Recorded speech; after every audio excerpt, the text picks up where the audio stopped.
दोस्तों, welcome to our channel how to IT tech to PK. उम्मीद करता हूँ मेरी ये वीडियोस की सीरीज़ आपको अच्छी और पसंद आई होगी।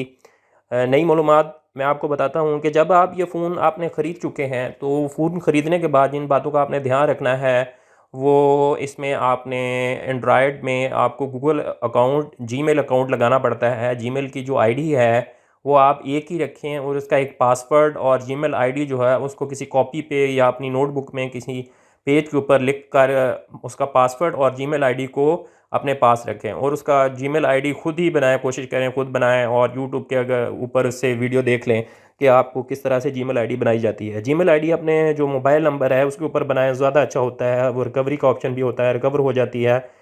बाकी जीमेल आईडी अगर आपने इसमें लगा दी है फ़ोन में, एंड्रॉयड में आपका इंटरनेट चल रहा है और उसका फ़ायदा ये होता है कि आपने जो भी कंटैक्ट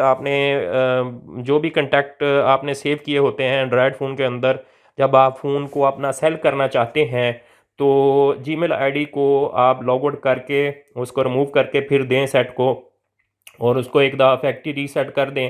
फैक्ट्री रीसेट करने के बाद फिर जाके आपने शॉपकीपर को जाके ये सेट सेल करें। सेट सेल करने से पहले आपने इसमें से जीमेल आईडी अपनी को रिमूव कर देना है और बाकी जो है एक दफ़ा मोबाइल को फैक्ट्री रीसेट करके सेल करना है। जब आप नया फ़ोन ख़रीदेंगे तो आपको वो सारे कंटैक्ट जो है नए सिरे से लिखने की ज़रूरत नहीं है। जैसे ही आप अपने सेटिंग्स में से जाकर अपना ऐड अकाउंट, वो जो आपने अपने नोट डाउन करके रखा था कॉपी के ऊपर से, और उसकी आईडी और पासवर्ड वो आपने इधर ऐड ऑन कर देना है। वो सारे के सारे कंटैक्ट्स आपके नए फ़ोन में होंगे। वैसे तो सैमसंग के फ़ोन में एक और भी इसमें एक इसकी अपना जो एक इसका सॉफ्टवेयर है वो स्मार्ट स्विच के नाम से है। ये स्मार्ट स्विच क्या करता है? स्मार्ट स्विच जो है वो ट्रांसफ़र योर डाटा करता है, backup and restore your data, save your data to a computer or an external storage device, restore it easily to your phone when you need it. जब भी आपको हम ज़रूरत पड़े तो आप इसको यूज़ करके कर सकते हैं। उम्मीद करता हूँ मेरी ये वीडियो भी आपको पसंद आई होगी। वीडियो को लाइक शेयर कीजिएगा, दुआ में याद रखिएगा।